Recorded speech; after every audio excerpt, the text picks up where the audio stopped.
সদরের আপামর জনগণের বিজয়। সকলে মিলে আমরা এই টাঙ্গাইলকে একটি আধুনিক টাঙ্গাইল গড়ে তুলব ইনশাআল্লাহ।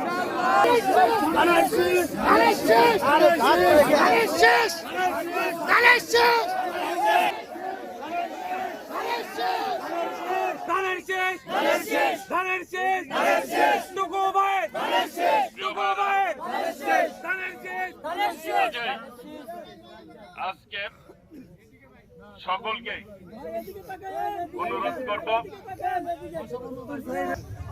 আজকে বাংলাদেশ জাতীয়তাবাদী দলের মনোনীত প্রার্থী হিসাবে এই টাঙ্গাইল সদরের যে নির্বাচন হয়েছে, আজকে সেই নির্বাচনে টাঙ্গাইলের জনগণ শহীদ রাষ্ট্রপতি জিয়াউর রহমান, দেশনেত্রী বেগম খালেদা জিয়া আদর্শকে ধারণ করে দেশনায়ক তারেক রহমানের নেতৃত্ব এই দেশের মানুষ আজকে গ্রহণ করেছে। টাঙ্গাইলের জনগণ আজকে ঐক্যবদ্ধভাবে আমার প্রত্যেকটি নেতা কর্মীর অক্লান্ত পরিশ্রমের মধ্য দিয়ে আজকে আমরা বিজয় অর্জন করতে সক্ষম। এই বিজয় টাঙ্গাইল সদরের আপামর জনগণের বিজয়।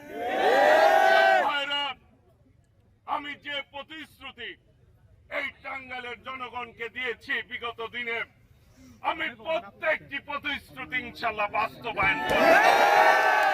আমি আল্লাহ রাব্বুল আলামিনের কাছে আমি কৃতজ্ঞতা প্রকাশ করছি। আল্লাহ আমাকে সহায়তা করেছেন এবং আল্লাহর রহমতে আমি এই বিজয় অর্জন করতে সক্ষম হয়েছি। আজকে বলতে চাই, এই বাংলাদেশের জনগণ আজকে ঐক্যবদ্ধ হয়েছে স্বাধীনতার সার্বভৌমত্ব রক্ষার জন্য। যারা ৭১-এ এই দেশের বিপক্ষে অবস্থান নিয়েছিল, যারা এই দেশকে চায় নাই, এই দেশের স্বাধীনতা চায় নাই, সেই শক্তি তারা গুপ্ত অবস্থায় আজকে বাংলাদেশের রাজনীতিতে, বাংলাদেশের এই গণতান্ত্রিক প্রক্রিয়াকে তারা ব্যাহত করার চেষ্টা করেছে। কিন্তু বাংলাদেশের জনগণ দেশ নায়ক তারেক রহমানের নেতৃত্বে ঐক্যবদ্ধভাবে সেই ষড়যন্ত্র রুখে দিয়েছে। আজকে বলতে চাই, আমরা সকলে মিলে দল মত ধর্ম বর্ণ নির্বিশেষে সকলে মিলে এই টাঙ্গাইলে ঐক্যবদ্ধভাবে শান্তি প্রতিষ্ঠা করব ইনশাআল্লাহ। সকলে মিলে আমরা এই টাঙ্গাইলকে একটি আধুনিক টাঙ্গাইল গড়ে তুলব ইনশাআল্লাহ। যারা আমার জন্য কষ্ট করেছেন, শ্রম দিয়েছেন দিন রাত্রি, প্রত্যেককেই আমি আমার অন্তরের অন্তঃস্থল থেকে আন্তরিকভাবে ধন্যবাদ জানাচ্ছি। আমি আপনাদের সেই শ্রমের মূল্য হয়তো দিতে পারবো না, কিন্তু আগামী দিনে ইনশাআল্লাহ আপনাদের যে কোনো বিষয়ে আমাকে আপনারা পাশে পাবেন।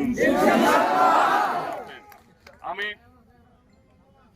আর কথা না বাড়িয়ে আমি সকলকেই আন্তরিকভাবে ধন্যবাদ জানাচ্ছি এবং আপনারা দীর্ঘক্ষণ অপেক্ষা করছেন। সকাল থেকেই, গত রাত্রিতেও আপনারা ঘুমান নাই, রাত্রি জেগেছেন।